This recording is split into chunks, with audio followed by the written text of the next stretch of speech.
হ্যাঁ everyone, welcome back to our channel. তো আজকে হচ্ছে 26শে জানুয়ারি। তো 26শে জানুয়ারি অনেক শুভেচ্ছা সবাইকে।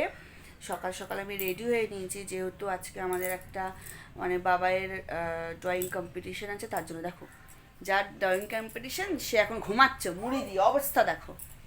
এই দেখ বাবা, রাম, সবাই দেখছে, দেখ দেখ কটা বাজে, এক্ষুনি আমাদের সময় হয়ে গেছে, কিন্তু ও ঘুম থেকে মোটে উঠছে না। ভাবি দেখো, তো চলো বাবাইকে তুলি, রেডি করি, কেন আমাদের বেরোনোর সময় হয়ে যাচ্ছে। চলো। তো ফাইনালি যেখানে আঁকা প্রতিযোগিতা হবে সেখানে চলে আসলাম। এই যে এই জায়গাটায় নাম নথিভুক্ত করে তোমার আই কার্ড, অ্যাডমিট কার্ড দেবে। অ্যাডমিট কার্ড নিয়ে তারপর বাচ্চা কাচ্চারা সবাই ভেতরে প্রবেশ করে। এই দেখো আমার বাবাই, ওনার সবসময় নিজের মনে থাকে, মানে খুশি একটা মেজাজ।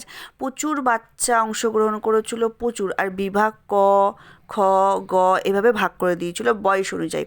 আর এই প্রতিযোগিতার সব থেকে ইম্পর্টেন্ট ছিল স্পেশাল চাইল্ডদেরকে। দেখো এত ভালো লাগছিলো এদের আঁকাগুলো, মনে হচ্ছিলো এরা প্রত্যেকেই যেন উইনার। সত্যি কথা বলতে এই প্রতিযোগিতা এদের জন্য করে ভীষণ ভালো হয়েছে। তো আমি অনেকক্ষণ দাঁড়িয়েছিলাম, অনেকক্ষণ ধরে ওদের আঁকা দেখছিলাম, খুব ভালো লাগছিলো। মানে এরকম প্রতিভা সত্যি ভাবা যায় না। তো দেখার পর তারপর চলে আসলাম। এবার চলো, বাবাই যেহেতু আঁকছে, চলো তাহলে আমি কফি খেয়ে নিয়ে আজকের ভিডিওটা এখানেই শেষ করলাম।